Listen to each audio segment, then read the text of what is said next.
बिस्मिल्लाहिर्रहमानिर्रहीम, अस्सलाम वालेकुम। आज बेटा हम जो आपका नेक्स्ट लेक्चर है, हमारा जो टॉपिक है वो कल वाला ही है।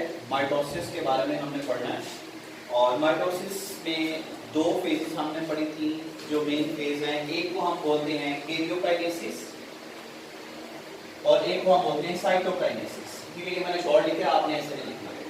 अब बेटा कैरियोकाइनेसिस में क्या होता है, जो माइटोसिस है ये सेल डिवीजन है और सेल के दो हिस्से हैं, एक न्यूक्लियस और एक साइटोप्लाज्म। पहले न्यूक्लियस डिवाइड होगा, बाद में साइटोप्लाज्म जो है वो डिवाइड होगा। यानी कि जो पहला प्रोसेस है वो कैरियोकाइनेसिस होगा और सेकंड वन जो है वो साइटोकाइनेसिस होगा। हमने कल कैरियोकाइनेसिस की दो फेज पढ़ी थी, उनमें से एक था प्रोफेज और एक है मेटाफेज। आज बेटा हम पढ़ेंगे एनाफेज और टेलोफेज। ये चारों कैरियोकाइनेसिस की फेज हैं, मरहले हैं, स्टेप हैं और इन हर स्टेप के अंदर डिफरेंट चेंजेस जो है वो होती है। अब बेटा हम चलते हैं एनाफेज की तरफ। अब हम ये देखेंगे कि प्रोफेज और मेटाफेज में जो चेंजेस आई, उसके बाद अब जो एनाफेज है उसमें सेल के अंदर क्या चेंजेस आएंगी। अब बेटा देखिए, सबसे पहले तो एक बात कि जो काइनेटोकोर स्पिंडल फाइबर होते हैं, इधर देखिए मैंने कल बताया था कि यहाँ से स्पिंडल फाइबर इस तरह निकलेंगे सेंट्रोसोम से, जो डिवाइड होकर पोल पे गए थे, और वो स्पिंडल फाइबर जो उनको हमने काइनेटोकोर स्पिंडल फाइबर बोला था। और कुछ स्पिंडल फाइबर ऐसे होते हैं जो आपस में अभी ज्वाइन नहीं किए हुए थे, उनको हमने नॉन काइनेटोकोर स्पिंडल फाइबर का नाम दिया था। अब बेटा होगा क्या, कल हमने जब क्रोमोसोम का स्ट्रक्चर पढ़ा था क्रोमेटिड के बारे में, इस तरह दोबारा बताने लगा हूं। ये हमारे पास सेंट्रोमियर है और इसके ऊपर एक कॉम्प्लेक्स प्रोटीन होती है, उसको हम बोलते हैं काइनेटोकोर प्रोटीन। काइनेटोकोर। अब बेटा होता ये है कि जो काइनेटोकोर स्पिंडल फाइबर हैं, इसके ऊपर ये वाला जो काइनेटोकोर है वो जाके अटैच हो जाता है।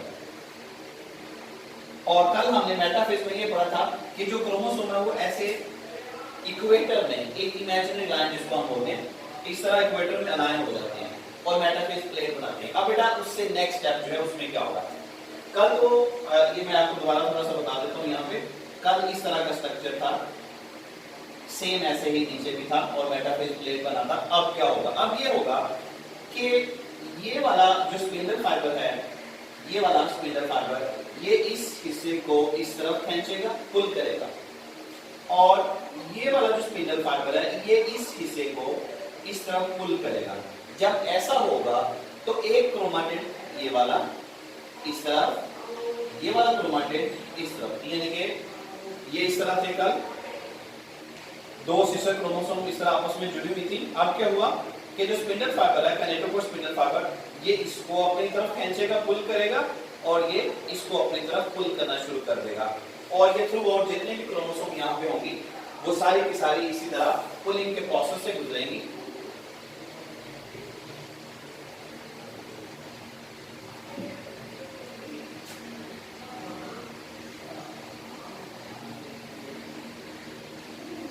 ये इस तरफ जाएगी, ये इस तरफ, ये इधर, ये भी इधर,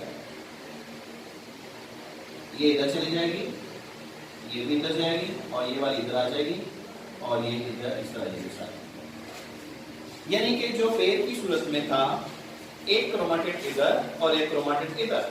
अब बेटा देखें, ये हमारे पास जो था, इसको हम इन दोनों को हमने बोला था सिस्टर क्रोमेटिड।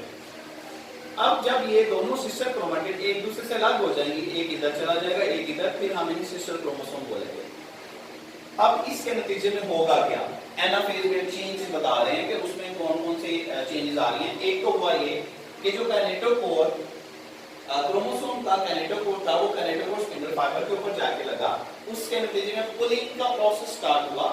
एक क्रोमेटिड एक पोल पे, दूसरा क्रोमेटिड दूसरे पोल की तरफ माइग्रेट करना शुरू कर दिया। अब होगा क्या कि जो नॉन सिस्टर क्रोमेटिड, जो नॉन काइनेटोकोर स्पिंडल फाइबर होते हैं, ये नॉन काइनेटोकोर ये भी इलांगेट होते हैं, इनकी लेंथ में भी इंक्रीज होता है और फिर ये इंक्रीज करके ये एक दूसरे के साथ भी अटैच हो जाते हैं। अब बेटा इस प्रोसेस के नतीजे में होता क्या है, इस प्रोसेस के नतीजे में ये होता है कि हाफ नंबर ऑफ क्रोमोसोम एक साइड पे चली जाती हैं और हाफ नंबर ऑफ क्रोमोसोम जो है वो एक साइड पे चली जाती है। अब मैं इसी को जो है अरेंज करके आपको दोबारा बताने लगा हूं कि दो क्रोमेटिड जो अलग हुई हैं, ठीक है, इधर आई,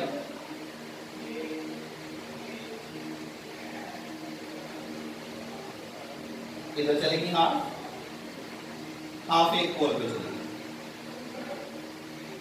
इससे क्या होगा, दो सेट हमें हासिल हो जाएंगे।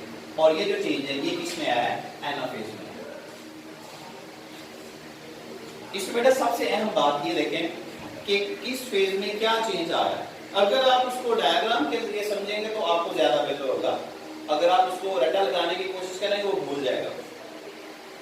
तो अब आपने ये देखना है कि चेंजेस क्या आ रही हैं, डायग्राम के जरिए ही आपने उसको समझना है और याद भी वैसे ही करना है। तो हाफ नंबर ऑफ क्रोमोसोम एक साइड पे आ गई हैं और हाफ नंबर ऑफ क्रोमोसोम एक साइड पे आ गई हैं। अब यहाँ तक जो है एनाफेज में जो चेंजेस आई हैं वो कंप्लीट हो गई। अब इससे बेटा अगला जो स्टेप है वो है टीलोफेज। पहले ये हुआ, फिर ये हमने अभी पढ़ा और अब ये पढ़ने जा रहे हैं टीलोफेज। अब ये चेंजेस आ गई, अब ये चेंजेस आगे जाएंगे। अब बेटा टीलोफेज में देखेंगे, टीलोफेज में क्या होता है। एक चीज ध्यान में रखें, टीलोफेज जो है वो प्रोफेज का रिवर्स है, रिवर्सल ऑफ प्रोफेज। अब आप ये ध्यान में रखें, हमने पहले ये स्टेज पढ़ी थी प्रोफेज में। अब उसको जरा रिकॉल करें कि उसमें क्या चेंजेस आए थे। उसमें बेटा हुआ ये था कि उसमें क्रोमेटिन क्रोमोसोम में चेंज हुए थे और उसका जो न्यूक्लियर एनवेलप था वो डिग्रेड हो गया था। अब इसमें क्या होगा, उसका रिवर्स प्रोसेस शुरू हो जाएगा। अब बेटा इसमें जो न्यूक्लियर एनवेलप है वो बनना शुरू हो जाएगा। अब देखें ये हाफ सेट इधर चला गया था, हाफ सेट इधर चला गया था। अब होगा क्या,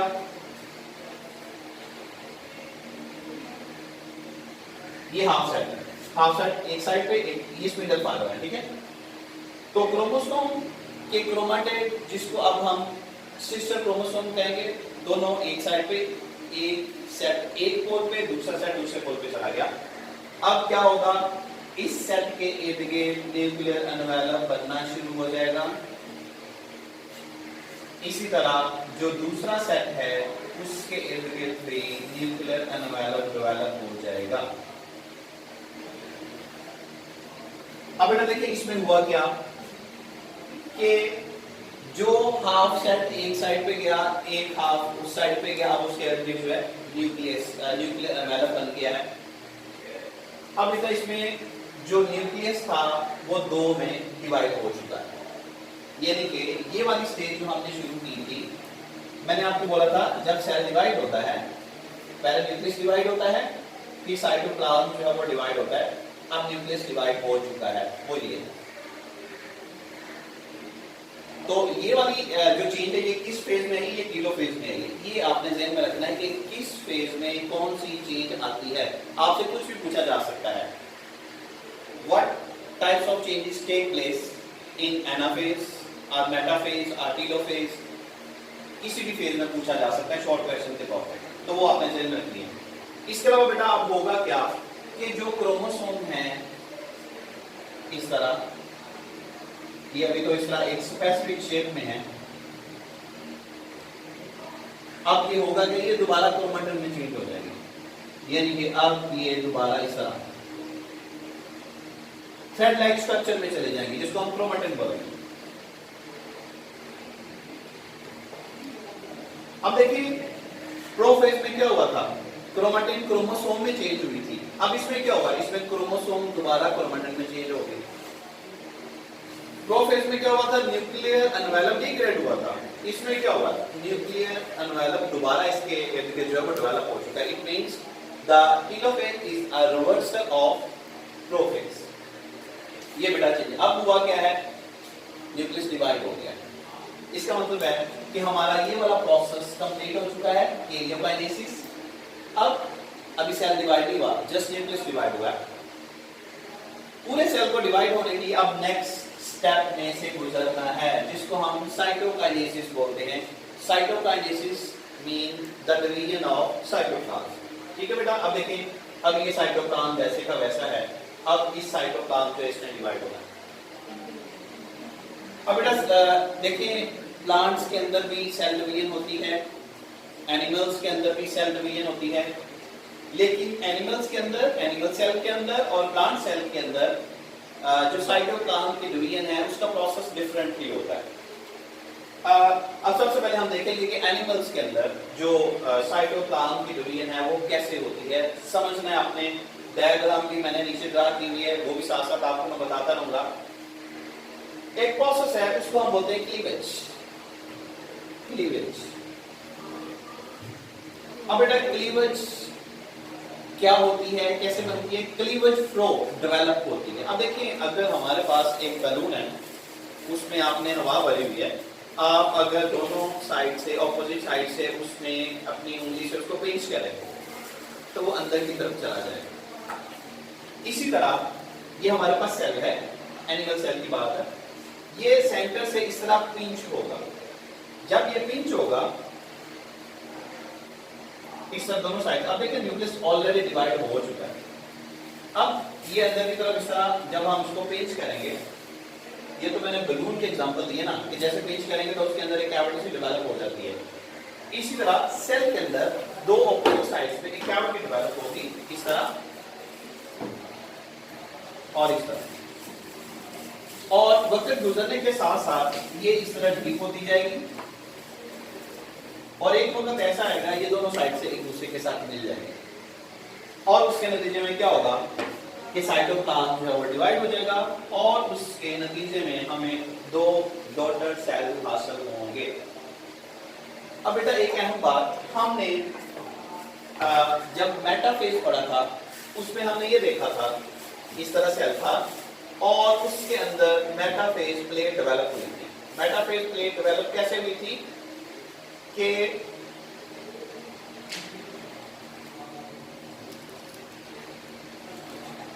इस तरह स्पिंडल फाइबर थे और उसमें क्रोमोसोम इक्वेटर पे जमा हुए थे, इस तरह लाइन अप हो गए। ये मेटाफेज प्लेट था। अब ये जो डिवीजन हुई है, ये वाली डिवीजन, ये इधर से हुई है इस हिस्सा पे जहां पे मेटाफेज प्लेट थी, मेटाफेज के दौरान मेटाफेज प्लेट बनी थी, उसी जगह से अब सेल डिवाइड हुआ है, साइटोप्लाज्म जो डिवाइड हुआ है। अब बेटा देखिए इससे हुआ क्या है कि एक पहले न्यूक्लियस डिवाइड हुआ टेलोफेज तक, उसके बाद साइटोकाइनेसिस का फेज स्टार्ट हुआ, जिसके बाद साइटोप्लाज्म है वो भी डिवाइड हो गया और उसके नतीजे में हमें एक सेल से दो सेल हासिल हो गए हैं, इनको हम डॉटर सेल बोलते हैं। ये कहां पे हुआ है? एनिमल्स के सेल में हुआ है। अब प्लांट सेल जो है उसकी तरफ चलते हैं। प्लांट सेल में जो साइटोकाइनेसिस का प्रोसेस है वो डिफरेंट तरीके से होता है।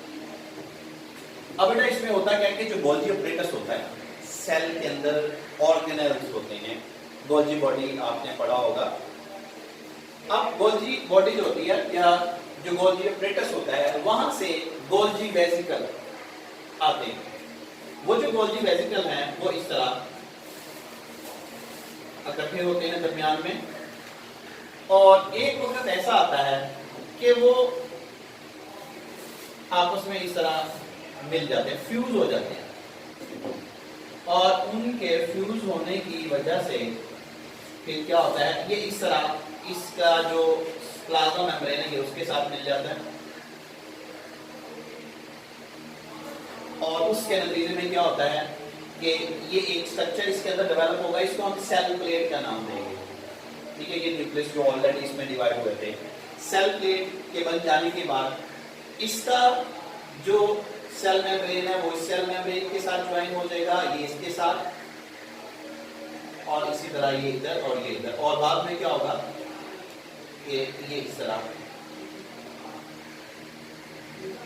दो डॉटर सेल में डिवाइड हो जाएगा। इस तरह जो प्लांट का सेल है उसमें भी डिवीजन का प्रोसेस हो जाएगा। अब बेटा देखिए ये जो प्लेट होती है सेल प्लेट, इसको फ्रैगमोप्लास्ट बोलते हैं।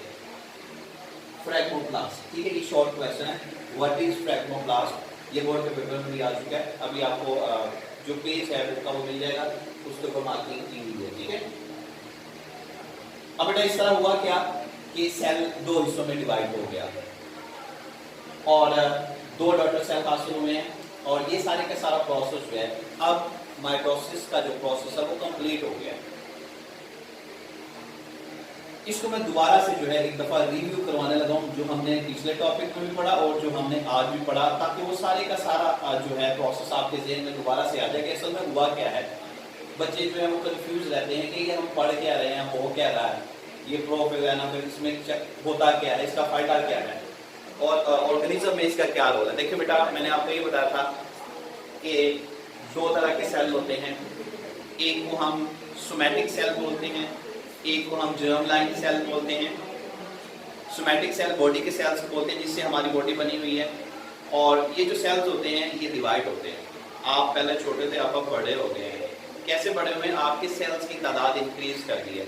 अब वो सेल की तादाद इंक्रीज कैसे की है? माइटोसिस के जरिए। Mitosis the process in which cell divides into two daughter cell. इसमें क्या होता है, एक पेरेंट सेल होता है, उससे दो नए सेल बने, उन्हें डॉटर सेल कहते हैं, और जितनी तादाद क्रोमोसोम की पेरेंट सेल में होती है उतनी ही डॉटर सेल में रहती है। अब बेटा सेल के दो हिस्से हैं, न्यूक्लियस है, साइटोप्लाज्म है। न्यूक्लियस भी डिवाइड होगा, साइटोप्लाज्म भी डिवाइड होगा। न्यूक्लियस के डिवीजन को कैरियोकाइनेसिस बोलते हैं, साइटोप्लाज्म के डिवीजन को साइटोकाइनेसिस बोलते हैं। ठीक है, ये वाला कैरियोकाइनेसिस न्यूक्लियस डिवाइड हुआ, साइटोकाइनेसिस साइटोप्लाज्म डिवाइड हुआ। कैरियोकाइनेसिस की चार phase, prophase, metaphase, anaphase, telophase. आज हमने एनाफेज के बारे में पढ़ा।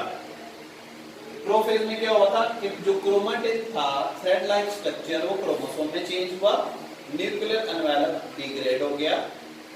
मेटाफेज में क्या हुआ कि जो क्रोमेटिन थी वो क्रोमोसोम में आ गए और सेल के इक्वेटर में इकट्ठे हो गए और उन्होंने मेटाफेज प्लेट बना ली। उसके बाद सेल एनाफेज स्टेज में चला गया और उसमें क्या हुआ कि हाफ क्रोमोसोम एक साइड पे चली गई, हाफ क्रोमोसोम एक साइड पे चली गई। उसके बाद जो है टेलोफेज स्टार्ट हो गया। टेलोफेज प्रोफेज का रिवर्स है। जो नंबर ऑफ क्रोमोसोम हाफ एक साइड पे, हाफ एक साइड पे चली गई और उनके इर्द गिर्द जो है न्यूक्लियर एनवेलप बन गया है और सेल का न्यूक्लियस दो हिस्सों में डिवाइड हो गया है।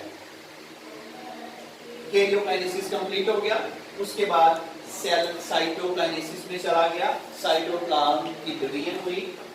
एनिमल्स के अंदर एक पिंच डेवलप होती है जिसको हम क्लीवेज फ्लो कहते हैं और उसके नतीजे में ये पिंच जो है हीट हो जाती है, एक दूसरे को ज्वाइन कर लेती है और उसके नतीजे में सेल दो हिस्सों में डिवाइड हो जाता है। इसके बाद बेटा प्लांट के अंदर जो गोल्जी वेसिकल्स, गोल्जी ब्रेटस होते हैं, वहां से गोल्जी वेसिकल निकलते हैं, वो एक दूसरे के साथ मिलकर सेल प्लेट बनाते हैं जिसको फ्रेगमोप्लास्ट बोलते हैं और उससे फिर बाद में जो सेल मेम्ब्रेन होती है वो इस मेम्ब्रेन के साथ मिल जाती है और उसके नतीजे में एक से दो सेल बन जाते हैं। ये बेटा हमारा सेल डिवाइड हो गया है माइटोसिस के लिए। अब इसका फायदा क्या है? अब बेटा इसकी सिग्निफिकेंस है माइटोसिस की। एक बेटा चीज ये है कि क्रोमोसोम की तादाद मेंटेन रहती है, क्रोमोसोम की कंपोजिशन जो है वो सेम रहती है। और अभी बताइए, फर्ज करें कि ये हमारे पास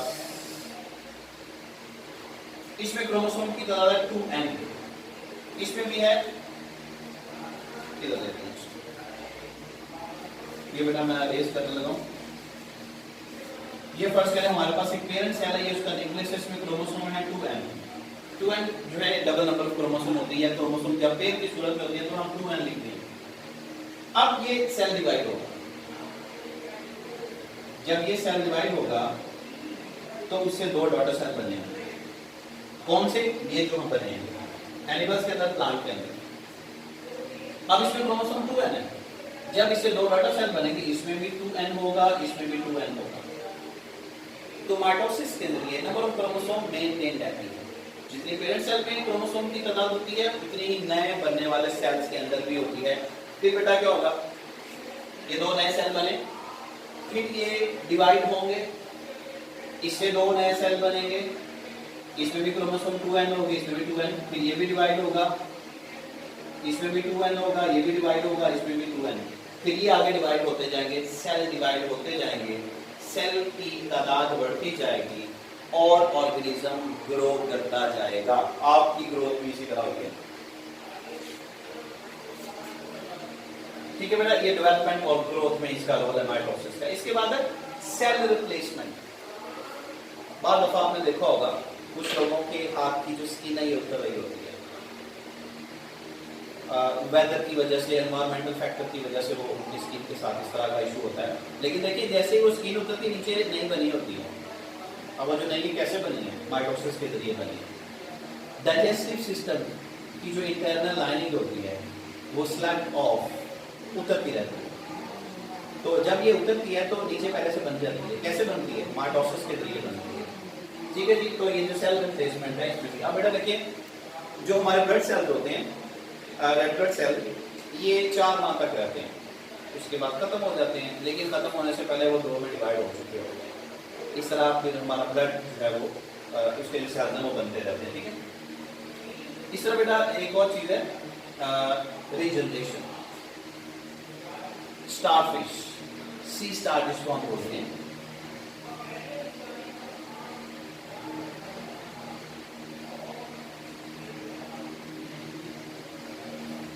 बाद दफा ऐसा होता है एक्सीडेंटली इसका जो अपेंडिज है वो टूट जाता है। जब उसका अपेंडिज टूट जाता है तो माइटोसिस का प्रोसेस होता है, सेल बनते हैं। सेल बनेंगे तो वो उसका जो अपेंडिज है वो दोबारा बन जाएगा। इस तरह आपने देखा होगा कि जो लिजर्ड है, समटाइम इसकी जो टेल है वो टूट जाती है, तो कुछ दिनों के बाद उसकी ये टूट गई है, उसकी थोड़ी सी टेल जो डेवलप हुई होती है, उसका कलर अभी डिफरेंट होता है, लेकिन एक वक्त आएगा कि दोबारा बन जाएगी।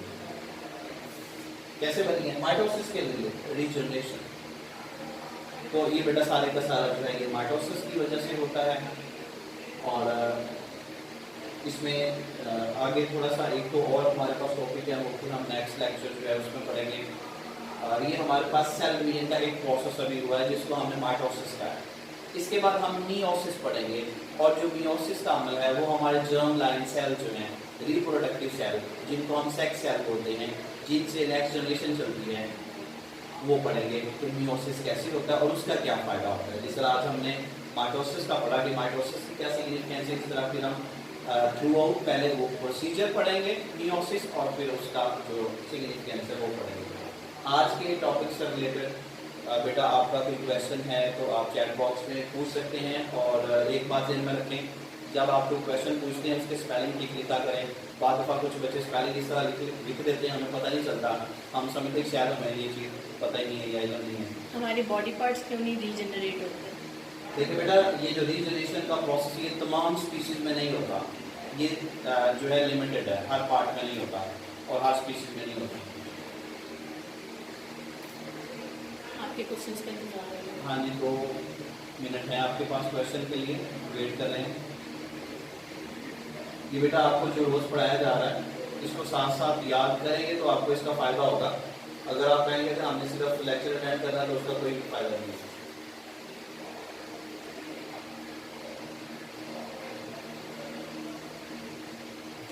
एनिमल्स में फ्रेगमोप्लास्ट नहीं बनती बाय? देखिए बेटा, ये दोनों एनिमल प्लांट और जो एनिमल और प्लांट सेल में वेरी करते हैं, दे आर नॉट डिफरेंट। तो इस वजह से उनमें जो प्रोसेस है वो भी डिफरेंट नहीं है, वो प्रोसीड होता है।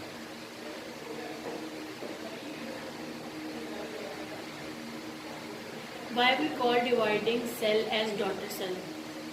Why? We call dividing cell a daughter cell. देखिए बेटा, डॉटर आम जुबान में हम बेटी को बोलते हैं, ठीक है ना। तो ये चूंकि उससे प्रोड्यूस हुए होते हैं इसलिए इन्हें डॉटर सेल बोलते हैं, क्योंकि इससे आगे फिर बनने होते हैं इसलिए उसको डॉटर सेल बोला जाता है।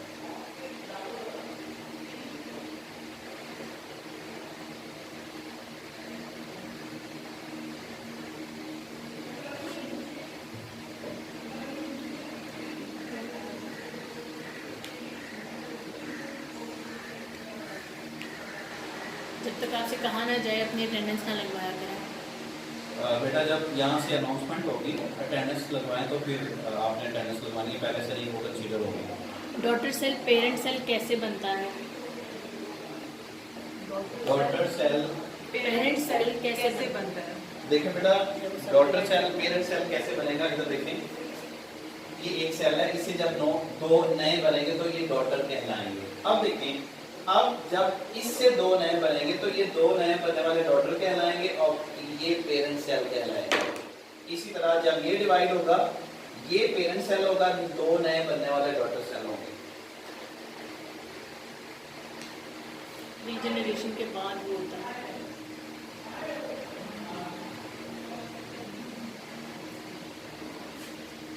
Any other questions? Any question बेटा? आपका लेक्चर जो है वाइंड अप होने लगा, अगर कोई क्वेश्चन है तो पूछ लें। ये बेटा इसकी जो डायग्राम है वो बहुत इंपॉर्टेंट होती है बायोलॉजी के अंदर, तो कोशिश करें कि अपनी जो डायग्राम है उसको अच्छा करें और उसकी प्रैक्टिस करें, ताकि पेपर में जब आप इस तरह के कुछ क्वेश्चन अटैम्प्ट करें तो आप जो उसको अच्छी तरह से प्रेजेंट कर लें। एग्जाम पॉइंट ऑफ व्यू से कितना इम्पोर्टेंट है ये भी बताओ। ये बेटा जो हमने टॉपिक पढ़ा है ये बहुत अहम है। इसमें माइटोसिस की डेफिनेशन बहुत दफ़ा आई है। What is the difference between somatic cell and germ line cell, ये बोर्ड के पेपर में आ चुका है, जो हम ऑलरेडी मैंने आपको पहले भी बताया था। और मैंने आपको ये बताया कि हर स्टेज में जो चेंज आती हैं, कोई भी स्टेज आपको शॉर्ट क्वेश्चन के तौर पे पूछी जा सकती है। मतलब वो कहेंगे right about mitosis, meiosis, telophase, anaphase, किसी एक फेज के बारे में पूछा जा सकता है। और लॉन्ग क्वेश्चन के हवाले से ये होता है कि बाद वो कहते हैं कि साइटोकाइनेसिस को जो है वो एक्सप्लेन कर दें। सिग्निफिकेंस माइटोसिस की लिखें, मियोसिस की लिखें, जो हम नेक्स्ट पढ़ेंगे।